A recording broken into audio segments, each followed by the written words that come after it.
ना फक्त एकदाच दिले या पोराच्या माहितीला एकदाच खत याला ऑर्गॅनिक वापरलं का? आम्ही ऑर्गॅनिक नाही सगळं सगळं मिक्स करून वापरलं. समजा आपण काय केलं आम्ही सुरुवातीला ते सगळं सुरुवातीला दिलं नागपडीला त्याच्यानंतर ते खत सगळं जमिनीत काढून घेतलं. त्याच्यानंतर आपण पाण्याला किती पाणी देतो 5-6 पाणी देतो. पहिले आळवणी आपण काय घेतली किंवा मूळ वाढ आहे काढली आणि एकोणीस आणि जे आपण कांद्याला औषधात बुडून कांदे लावतो का सुरुवातीला ती प्रक्रिया शेतकऱ्याकडून फेल होती. त्याच्याकरता काय करायचं एखादं पावडर सोडायची जंतुनाशक म्हणजे ह्याच्यासारखी आपली रेकवर अशी त्या मिक्स करून त्या आळवणीत सोडायचं. नंतर पहिला डोस त्याच्यानंतर 12-61 घ्यायचं. त्याच्यानंतर 13-40 घ्यायचं. नंतर 0-52 घ्यायचं. परत बोरान घ्यायचं आणि परत तुम्हाला हे घ्यायचं आपलं सोनेट पोटेल घ्यायचं. कांदाच निघाला एक नंबर कांदे. काय गरज आहे बाबड्या खत द्यायची गरज काय खत घ्यायची गरज. मी कानगावला गेलो कांदा टाकला आहे का माहिती तुम्हाला मधु हा ते आपले नाही आणि तो कांदा बरीच होता. तर तुम्हाला सांगतो त्या कांद्याची ना इतकी बेशी पावडर टाकली लोक पुढे चुकतात. बेशी पावडर नाही टाकायला पाहिजे का?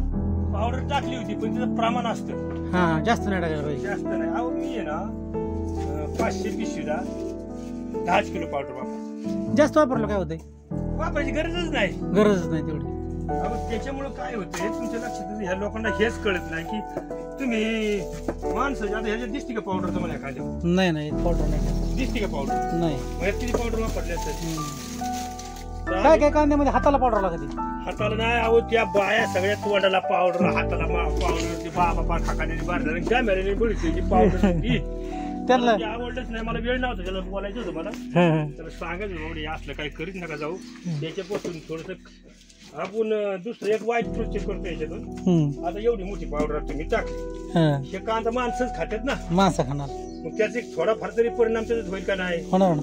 स्वयंपाकाला घेताना थोडा पण धुवून घेतो लगेच धुवून घेत नाहीत ना वरून कापताना इकडे तिकडे त्याचा थोडा तो कांदा तसाच लगेच चेंगरायचा की तसाच रेटायचा तसंच लोकांना हे तुम्हाला सांगतो दवाखान्यामध्ये जे औषध वाढायची कारण ह्याच्यापासूनच हे नाही पाहिजे.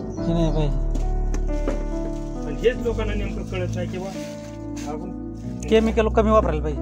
नुसतं उत्पन्न आता एखादा नवीन प्रोजेक्ट तुम्ही घेतला रासायनिक खताचं ते उत्पन्न ते सुरुवातीला दाखवतं जमिनीच्या अंगात ताकद असते पण याच्याबरोबर आहे ना तुम्ही जमीन पण सुधारा. जमिनीची पावर कमी होऊ नका. तर आता माझ्या शेतात मी काय करतो ऊस घेतो. ऊस घेतला काढला की कापूस घेतो. कापूस काढला की कांदा घेतो. कांदा आणि कापूस आहे ना अख्खा वाटरायचा आणि मग परत कांदा घेतला कांद्याचा कापसाचा बिवड राहतो त्याच्यामुळं त्या जमिनीत गांडुळाचं प्रमाण वाढतं. गांडूळ हे तुमचं आहे ना 50% खताला मदत करते आणि जमिनीचा सुपीकता वाढते. कसं वाढतंय?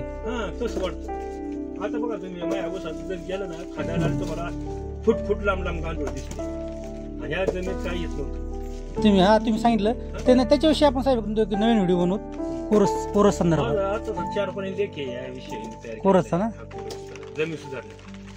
ते लेख कुठे म्हणजे कुठला प्रकाश आहे ते दिलेलं मी पाटबंधार विभागाला दिलं नाही. कोरस विषय ना ते कसं करतात हे आपण लोकांना दाखवून जात लोकांना नाही हे लय गरजेचं आहे. शेतकऱ्यांना माहिती गरजेचं आहे. शेतकऱ्यांना माहिती नाही तुम्हाला माहिती कारण थोडक्यात सांगतो तुम्ही खाली ती जी जमीन लोकांना दिसते हिरवा ऊस आहे पण ती बुरखुंडावा आणि किरसून आणि ऊस त्या जमीनला कोरसची गरज आहे. कोरसची गरज आहे. तर तुम्ही तुमच्या आता आपण अन्न खातो आणि अन्न पोटात पचन क्रियेची व्यवस्थित जर असेल तर तुम्हाला ते मानवत ते चोपणार जमीन पाणी येत ना जातच नाही पाणी खाली त्याच्यामुळे पिकाला जोर येतो आणि कोरसमुळे पाणी निघत ना पाणी निचराजी म्हणतो ना आपण निचरा होतं त्याच्यातून क्षार वाहून येतं. त्याचं आपण डिटेल माहिती घेऊ एखाद्या वेळेस आहे का नाही? आता एक पाऊस यायला लागला साहेब.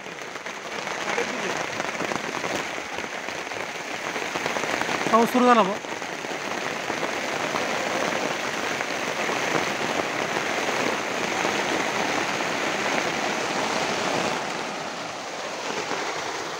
ती पाळी फक्त आहे ना.